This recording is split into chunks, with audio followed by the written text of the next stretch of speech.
नमस्कार बच्चों, कैसे हैं आप सब। मैं आपकी अपनी librarian Archana Gupta SKV number 2A block Jahangirpuri से। बच्चों, आत्मविश्वास से हमें आगे बढ़ने की शक्ति मिलती है। जो लोग मेहनती होते हैं वो लोग अपनी मेहनत के बल पर सफलता प्राप्त कर लेते हैं। आज इसी विषय पर मैं आपको एक कहानी सुनाने जा रही हूँ जिसका नाम है आत्मविश्वास और मेहनत का फल।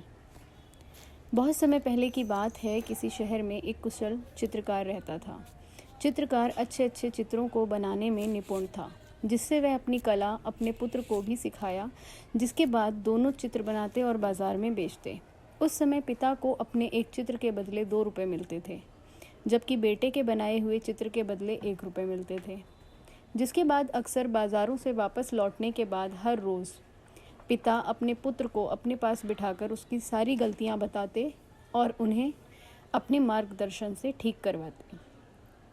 पिता पुत्र की आज्ञा मानकर अपनी चित्रकारी के कामों में लगातार सुधार करता रहा, जिसके कारण अब धीरे धीरे बेटे की चित्रकारी में सुधार होने की वजह से उसके चित्र भी 2 रुपये में बिकने लगे। अब पुत्र बहुत खुश था। इसके बाद भी पिता अपने पुत्र की लगातार चित्रकारी में कमियां निकालते, उसकी गलतियों को ठीक करने के लिए उसको कहते, जिसके फलस्वरूप पुत्र के चित्रकारी में और निखार आता गया। इसके कारण अब उसके प्रत्येक चित्र के बदले उसे 5 रुपये मिलने लगे, जबकि उसके पिता के चित्र अब भी 2 रुपये में ही बिकते थे।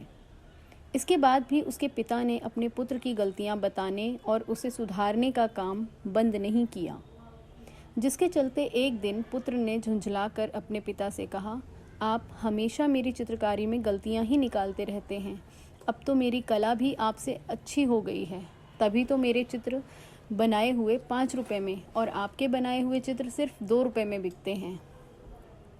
तो इस पर पिता ने अपने पुत्र को समझाते हुए कहा, बेटा, जब मैं तुम्हारी उम्र का था तो मुझे भी अपनी कला पर आत्मविश्वास और अभिमान हो गया था, जिसके चलते मुझे लगने लगा था कि मेरी ही कला सर्वश्रेष्ठ है, जिसके चलते मैंने अपनी गलतियों को सुधारने की बात भी सोचना छोड़ दिया था, जिसके चलते मेरी कला की प्रगति भी रुक गई और वो आज के ज़माने में 2 रुपये से ज़्यादा में नहीं बिक सकी।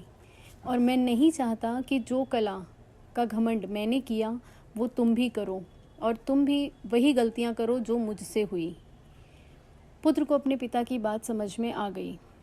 फिर उस दिन के बाद से वह अधिक अपने काम में मेहनत करने लगा, जिसके कारण दिन पर दिन उसकी कला में और निखार आता गया और वह एक दिन सर्वश्रेष्ठ चित्रकार बन गया। बच्चों, इस कहानी से क्या शिक्षा मिलती है कि जैसा हम सब जानते हैं कि मेहनत का फल हमेशा ही मीठा होता है, इसलिए हमें जब भी कुछ सीखने का मौका मिले तो हमें अपने ज्ञान का अभिमान नहीं करना चाहिए, क्योंकि अक्सर लोगों को अपनी गलती कभी भी दिखाई नहीं देती और लोग अक्सर खुद को अपने आप से ही सर्वश्रेष्ठ मान लेते हैं। ऐसा करना कदापि एक भूल होती है, इससे हमें बचना चाहिए। और जब हमें अपनी गलतियों का एहसास कराया जाए तो हमें विनम्रतापूर्वक उनसे सीख लेते हुए उसे सीखने का प्रयास करना चाहिए, क्योंकि निरंतर मेहनत ही सफलता की कुंजी है।